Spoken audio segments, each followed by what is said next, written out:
Hello everyone, welcome two माय channel Maithili गीत। और हम छी सोनी झा। अहाँ सबके बीचमे एकटा गीत लऽ कऽ अएलहुँ हेँ। अहाँ सब केना छी कमेंट बॉक्समे जरूर लिखब। आशा करै छी अहाँ सब बढ़िएँ हैब।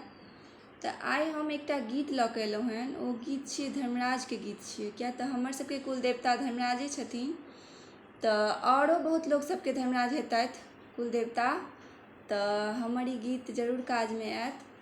ई गीत सुनि कऽ कतेक आदमी सीख कऽ अपन धर्मराजके लेल गाबि सकै छथिन। घड़ी पूजामे भी गाबि सकै छथिन, कोनो भी ओकेजनलियो गाबि सकै छथिन, जेनाकि बेटा बियाह, बेटी बियाह, मुण्डन, उपनयन सबमे ई गीतके जरूरत पड़ै छै। तऽ हमर गीत सुनि कऽ गाबियो सकै छी, सीखियो सकै छी। तऽ ओहिके दुआरे हम सोचलहुँ जे आइ हम एगो धर्मराजके गीत अहाँ सबके सुनाबी। केहन लागत से जरूर कहब और वीडियोके कमेंट बॉक्समे जरूर लिखब। तऽ सुनू ई धर्मराजके गीत। घोड़ाबा चढ़ल धार महला सहित आबथु ताकथु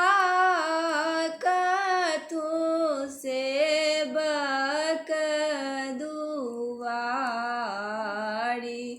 हे घोड़ाबा चढ़ल धार महला सहित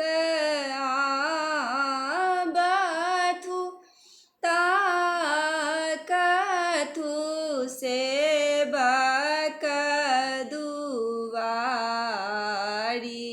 हे काला जोड़ी बिनती कराई छथिन बड़का सेवक आशिक दियौ मन लागी।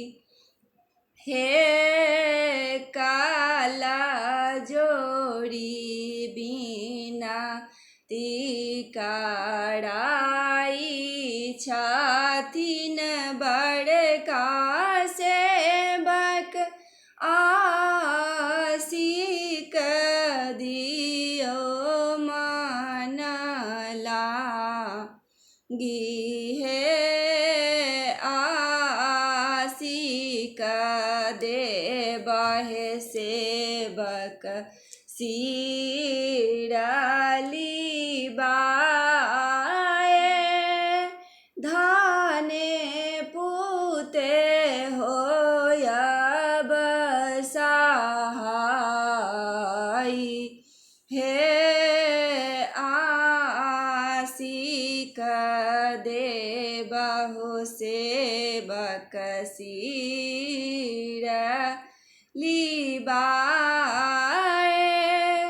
धने पुते होयब सहाई। हे घोड़ाबा चढ़ल धार महला सहित आबथि कारू बाबू सेवक गोहारी। हे काला जोड़ी बिनती कराई छथिन मझिला सेवक आशीष दियौ मन लागी। हे काला जोड़ी बिनती कराई छथिन मझिला सेवक आशिक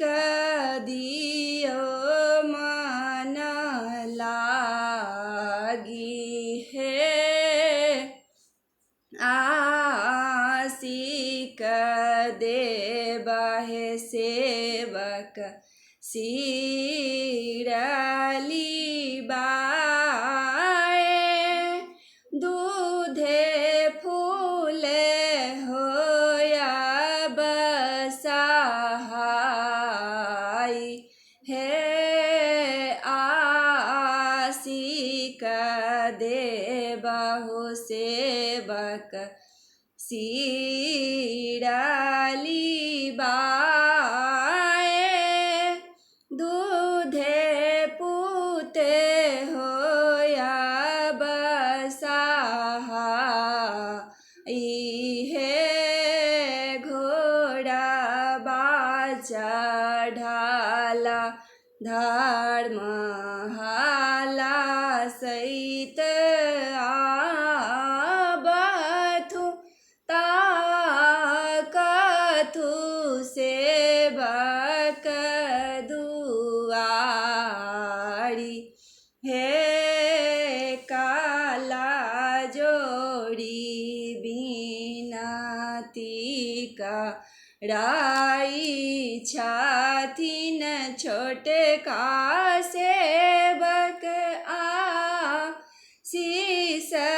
दियो मन लागी हे आशिक देबहु सेवक सिरली बाए दूधे फूले होया बसहाई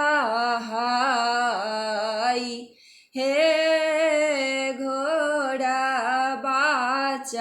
चढ़ाला धर्म हाला सहित आबथु ताकथु सेवक दुआरी हे भानहि विद्यापति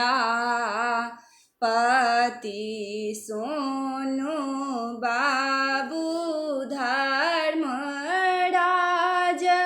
सदाए रहब रक्षा पालहे जाहि गारू सुमिरब हो धर्मराज ताहि गारू बारब धाने पूते होया बसहाई हे घोड़ा चढ़ाला धर्म हाला सहित आबथु ताकथु सेवक दुआरी हे। तो केहन लागल ई गीत अहाँ सबके से जरूर कहब और कमेंट बॉक्स में जय दाता धर्मराज जरूर लिखबै और हमर वीडियो नीक लागत तो लाइक सब्सक्राइब और शेयर जरूर कऽ देबै। जे केने छी तिनका बहुत बहुत धन्यवाद और जे नया छी नहीं केने छी एखन तक हमर यूट्यूब चैनल के तो जरूर सब्सक्राइब कऽ देबै और हमर पेज मैथिली गीत के छै ओहिमे सब गोटा जरूर जुड़ी और हमर इंस्टाग्राम पर जरूर फॉलो करी Soni Jha 6580। Thank you, bye bye, watching for my video.